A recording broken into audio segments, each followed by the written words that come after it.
इंतजार था नेस्ले के और टाटा कंज्यूमर के, लेकिन नेस्ले के नतीजे आपकी स्क्रीन पर और हम देख रहे हैं कि अच्छे नतीजे पेश किए हैं अनुमान के मुकाबले कंपनी ने। हालांकि शेयर पर थोड़ा सा प्रेशर है।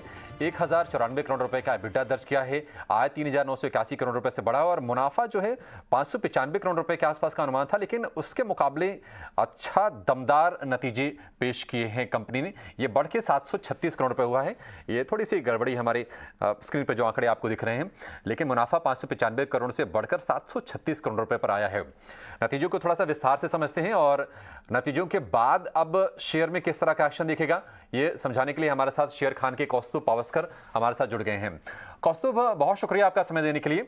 नेस्ले हम देख रहे हैं कि highest growth in a quarter in last 1 decade, एक दशक की सबसे बड़ी ग्रोथ है और डबल डिजिट ग्रोथ सभी प्रोडक्ट सेगमेंट में दिख रही है। ये इसके मेजर हाइलाइट्स हैं। आपको कैसे लग रहे हैं नतीजे और आप क्या सलाह देंगे आगे?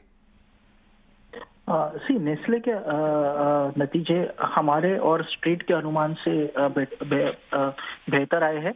अगर हम रेवेन्यू ग्रोथ में अगर हम देखेंगे तो 21% रेवेन्यू ग्रोथ आया है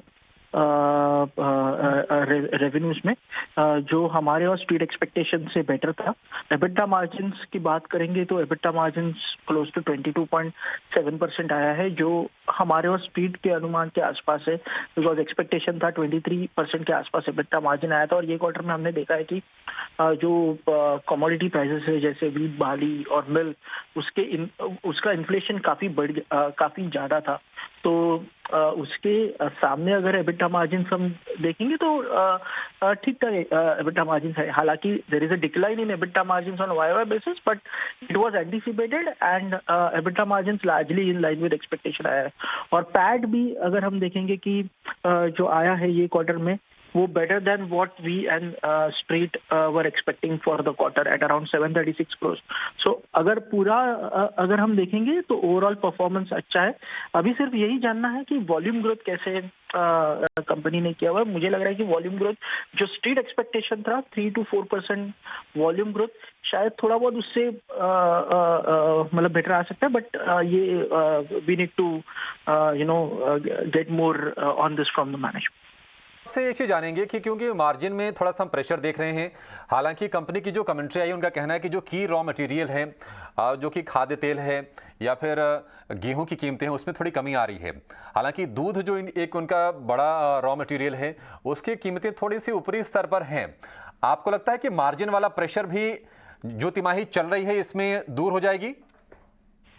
नहीं, मुझे लग रहा है कि मार्जिन प्रेशर थोड़ा टाइम लगेगा, बिकॉज मिल्क प्राइसेस काफी ज्यादा हद तक ऊपर गए हैं। और जो वीट प्राइसेस वगैरह का जो वो कह रहे हैं कि उनको थोड़ा सा गिरावट दिख रही है, बट उसका इम्पैक्ट इमीडिएट क्वार्टर्स में नहीं आता है, वो विद अ लैग होता है। Because every company maintain certain inventory, तो वो विद अ लैग आता है अगर करेक्शन होता है कमोडिटी प्राइस में। सो मुझे लग रहा है कि मार्जिन प्रेशर कंटिन्यू रहेगा अनलेस नेस्ले कोई सब्सटेंशियल प्राइस इंक्रीज लेता है अपने पोर्टफोलियो में। तो बट अगर रेवेन्यू ग्रोथ के बारे में बात करेंगे तो रेवेन्यू ग्रोथ काफी अच्छा रहा है ये क्वार्टर में compare to what we and street were anticipating for the quarter. जरा नतीजों को और समझ लेते हैं कि नतीजों की मेजर हाइलाइट्स क्या। हमारी सहयोगी विनी मोतीवाला जो कि एफएमसीजी सेक्टर को बहुत ही बारीकी से ट्रैक करती हैं। विनी, हम देख रहे हैं कि प्रॉफिट और आय के मोर्चे पर नतीजे अच्छे हैं, अनुमान से बेहतर हैं। मार्जिन को लेकर थोड़ी सी निराशा है, मार्जिन में कमी आई है। मेजर हाइलाइट्स आपको क्या दिख रहे हैं नेस्ले के नतीजों में?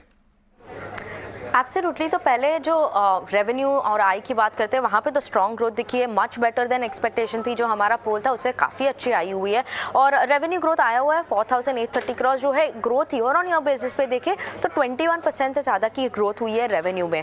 प्रॉफिट्स भी काफ़ी स्ट्रॉन्ग प्रॉफिट्स भी आए हुए हैं, पर मार्जिन एज एक्सपेक्टेड ही आए थे। हम लोग एक्सपेक्ट कर रहे हैं 22.6% एबिटा मार्जिन, वहीं पर आए हुए एबिटा मार्जिन 22.65%। तो उसके अलावा ओवरऑल जो बात करते हैं मैनेजमेंट कमेंट्री की, वो इम्पॉर्टेंट है, क्योंकि यहाँ पे क्या कंपनी ने हाईलाइट किया हुआ है कि वो अभी देख रहे हैं कि जो कमोडिटीज थी, इंक्रीज थी, व्हीट प्राइसेस, एडिबल प्राइसेस, वहाँ पे थोड़ी सॉफ्टनिंग दिख रही है। पर यस, एक कंसर्न है अभी भी, वो है मिल्क प्राइसेस जो काफ़ी बढ़ चुके थे। अभी भी मिल्क प्राइसेस फर्म ही है, ये कंपनी ने हाईलाइट किया है। तो मे भी आगे जाते हुए थोड़ी प्रेशर जो हम लोग अभी भी मार्जिन पे दिख रही है, वो मे भी थोड़ी आगे जाते हुए भी रह सकेगी। उसके अलावा कंपनी ने हाईलाइट किया कि उन्होंने डिलीवर किया हुआ है highest growth in terms of उनकी जो revenue in the last decade. तो ये एक इंपॉर्टेंट फैक्टर भी है। रोबस्ट ग्रोथ उन्होंने अक्रॉस उनके प्रोडक्ट्स में भी देखे हुए है।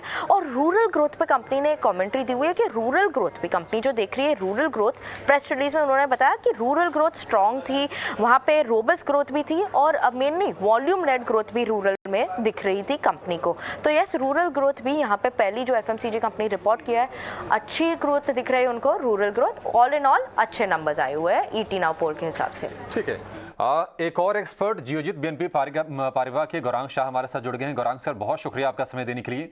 विनी बता रही हैं गौरांग सर कि जो रूरल ग्रोथ है जिसको लेके चिंताएं थी, ग्रामीण इलाकों की ग्रोथ को लेकर, वहां पर वॉल्यूम के हिसाब से वॉल्यूम उसको पुश कर रहा है और ग्रोथ वहां पर बेहतर हो रही है। तो आप ये बताइए कि हमें मार्जिन वाले जो प्रेशर है उसको लेके निराश होना चाहिए, या फिर जो सभी सेगमेंट में बढ़िया ग्रोथ आ रही है, प्रॉफिट अच्छे से बढ़ा है, आय अच्छे से बढ़ी है, उसको लेके खुश होना चाहिए? बहुत बहुत धन्यवाद और आप सभी को शुभ प्रभात। हमारे तरफ से एक करेक्शन करना चाहूंगा, हमारी कंपनी का नाम है जियोजित फाइनेंशियल सर्विसेज जी। तो ये आप प्लीज अपने रिकॉर्ड में करेक्ट कर दीजिएगा। बिल्कुल सर, बिल्कुल कर लेंगे सवाल इसको। नतीजों को लेकर के, तो हमारे जो अनुमान था मेरे ख्याल से उससे तो बेहतर ही आए। ठीक है, कुछ एक दिक्कतें कुछ आंकड़ों को लेकर के हो सकती है, लेकिन वो शायद छोटी या मध्यम अवधि के लिए हो सकती है। और दो चीजें ध्यान में रखनी पड़ेगी आने वाले समय में। 1 मई से कच्चे तेल में जो उत्पादन होता है ओपेक प्लस देशों में, वहां पर 5 लाख बैरल प्रति दिन की कटौती होगी। और दूसरा है, बारिश को लेकर के जो अनुमान अभी तक आए हैं वहां पर थोड़ी बहुत कमी आई है। तो ये दो जो चीजें हैं वो अर्थव्यवस्था पर और खास करके खपत से जुड़े हुए जो क्षेत्र है या फिर कंपनियां हैं उस पर कैसा असर आएगी वो देखना बहुत जरूरी होगा। लेकिन अब तक जो भी आंकड़े हैं और हमारे समक्ष है, मैं मान के चलता हूं कि यहाँ पर एक कोई भी चीज नहीं होगी। तो मार्जिन में थोड़ा बहुत दबाव नीचे की तरफ है, उसमें कोई दो राय नहीं, लेकिन बहुत ही मामूली सा है। लेकिन हमारा जो अनुमान था उससे बेहतर आए आंकड़े। और डिस्क्लोजर भी देना चाहेंगे, नेस्ले इंडिया पर लंबी अवधि के लिए खरीदारी की राय। ठीक है, लंबी अवधि के लिए नेस्ले इंडिया पर खरीदारी की सलाह। कौस्तुभ, एक छोटा सवाल आपसे, एक लाइन का आंसर चाहेंगे। अगर किसी को नई खरीद करनी हो एफएमसीजी में, नेस्ले है या फिर कोई और शेयर आपकी लिस्ट में है?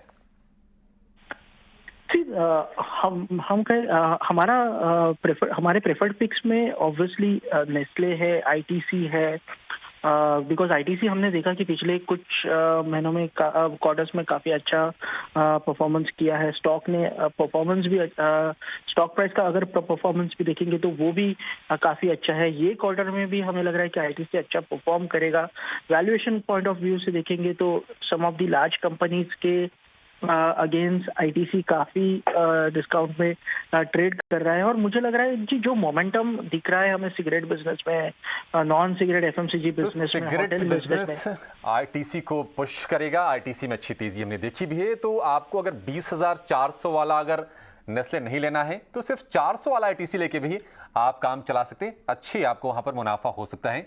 गौरांग और कौस्तुभ, आप दोनों का बहुत शुक्रिया समय देने के लिए और नेस्ले के नतीजों पर विस्तार से बातचीत करने के लिए। एक छोटा सा